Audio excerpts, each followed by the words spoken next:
hi, I wanted to start doing something a little different. Not necessarily a coffee chat, because, hey, I do have a coffee beverage here. However, I wanted to do something that was more candid, more unfiltered in a way, something that is probably going to get me banned from a number of fabric groups starting right meow. I get asked all of the time, what do you do with licensed fabric? It's a good one. That's a real good one. A lot of people don't really understand what it's meant to have licensed fabric versus unlicensed fabric versus inspired by fabric. Let me just lay it down real easy after a sip. Nectar of the gods. Unless the fabric is licensed, you probably shouldn't be using it, at least to sell something. So, and that sucks. It really does. There are so many wonderful little fabric groups out there that produce gorgeous fabric. I mean, hi, I use it too. The kicker is, once you reach a certain point where you're selling your products, you have to be aware of trademark infringement, copyrights, things like that. You know, all that legalese that we kind of think selling under the table at like a little mom and pop shop or something is gonna be fine. You can skate by with it. But as you grow, as you get bigger and you do conventions or larger shows, or God forbid you get an online presence, then you have to really start paying attention to those things because it's illegal. So licensed fabric has first sale doctrine. First sale doctrine, pretty simple. You purchase the licensed fabric from a retailer or a company that has the rights to produce the fabric with the trademarked content, i.e.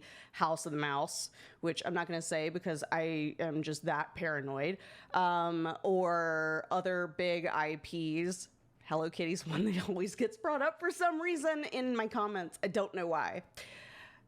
If you get the fabrics at like a big box retailer like that, you're fine. The license is first sale doctrine, so it passes to you. You may sell a product made from that fabric. So please, at your heart's content, go do it. What it doesn't give you the right to do is turn around and sell the product.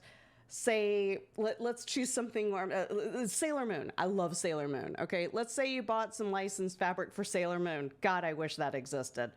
And you made a tote bag out of it. You can't go to Etsy or even your own website and market your bag with the Sailor Moon name. You have to come up with something like Moon Hero. So then you start sounding like something that you get at the Dollar Tree, which of course is not bad. Thank you, not a judgment. Again, there's a reason I'm calling this the Seam Ripper, is because my personality gets to shine through along with all of its flaws. Okay, so let's say you find some really cute fabric in a Facebook group, and oh, the Facebook group is private? Oh no, wait, now it's unlisted. Oh, they changed the name again. Yeah, that's cute and sketch, isn't it? So there's a reason for that, but us as sewists, we think, oh, that's a really cute fabric. That's great. I can make a bunch of stuff out of that, and then I can go to a huge convention and I can sell all of the stuff made from that. No, you can't. I mean, technically you can, but it's a huge legal liability that you're setting yourself up for. Now, I have this very long video where I've gone over how to start a bag business, and it's really popular.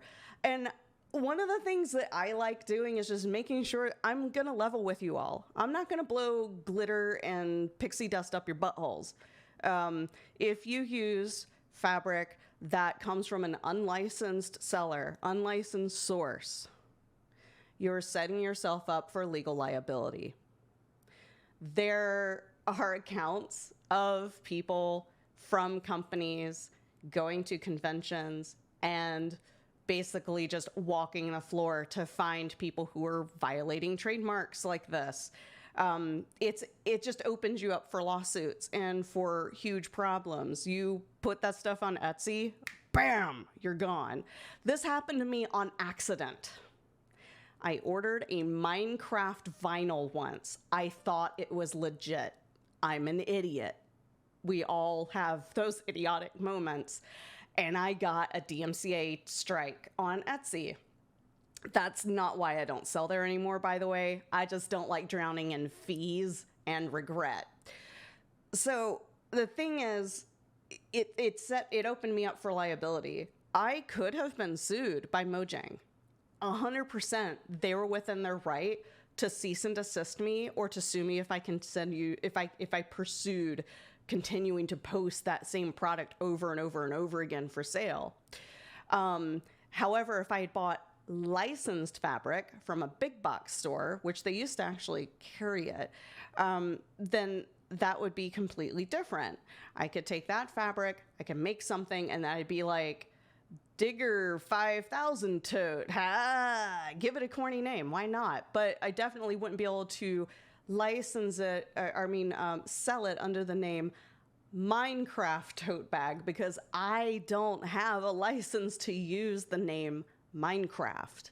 That belongs to Mojang and to anybody else who is licensed through them. A recent example, my friend Cool Tony, she is a YouTuber. She also streams on Twitch. She's a very successful business of quilt making and selling fabric. She had officially licensed fabric for Dragon Con, worked with Dragon Con, and had this awesome vinyl and quilting weight cotton that was put out with their logo.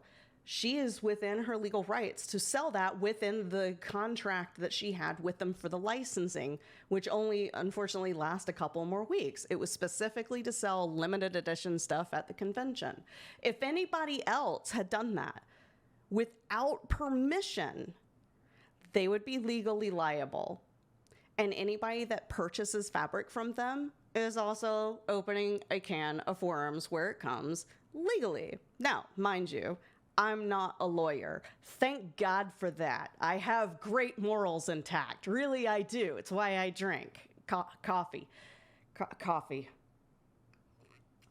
So really, I don't want these kinds of videos to be long. I don't want them to be preachy either. But I think it's good to have these candid conversations. I have yards and yards and yards of fabric that I've purchased from unlicensed sellers on Facebook. And there are some companies out there that are like, oh my God, they're so good.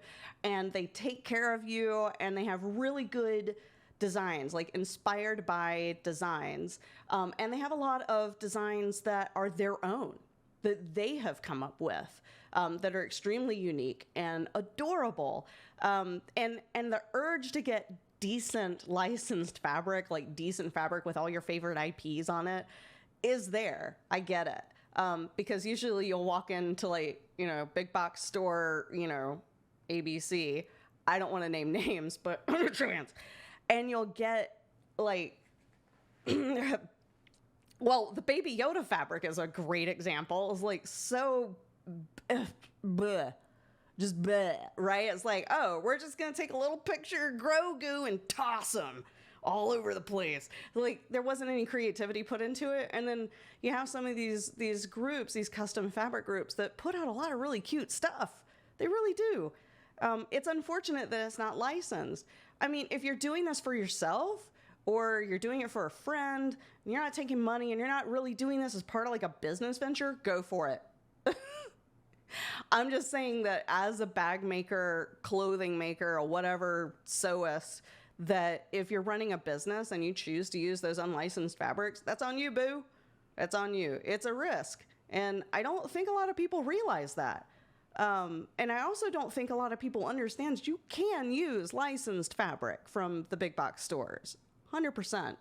Or at least buy it from a retailer that has a license and can produce said license for you. It's supposed to be on the selvage for what it's worth, or it needs to be displayed somewhere very easily for you to access so that you know you're safe as a business owner. It's scary to when you are doing this just like maybe for fun or just, a side biz to help kind of run things around the house or get some side scratch, because God knows I have a problem with picking up one too many hobbies. All I'm saying is to be careful. Look out for yourself, and make sure that if you are going to purchase fabric that has not been officially licensed, that you take great care with the decisions that you make on using said fabric. And this is why I said I'm probably gonna get banned from a few Facebook groups today, because they don't like to hear the hard truth. They really don't. And it's always funny that here's gonna be your Seamrippin moment right here. Here's your drama. I'm gonna spill some tea, but not the coffee. They'll complain about other groups stealing their ideas and stuff, and I'm sitting here like, I'm pretty sure you don't own Mickey Mouse. Just gonna put that out there. Anyway, keep stitching. Love you all. And I hope no one took offense. Because I'm not trying to be offensive. I'm just being freaking honest. Okay, I'm done. I'm done.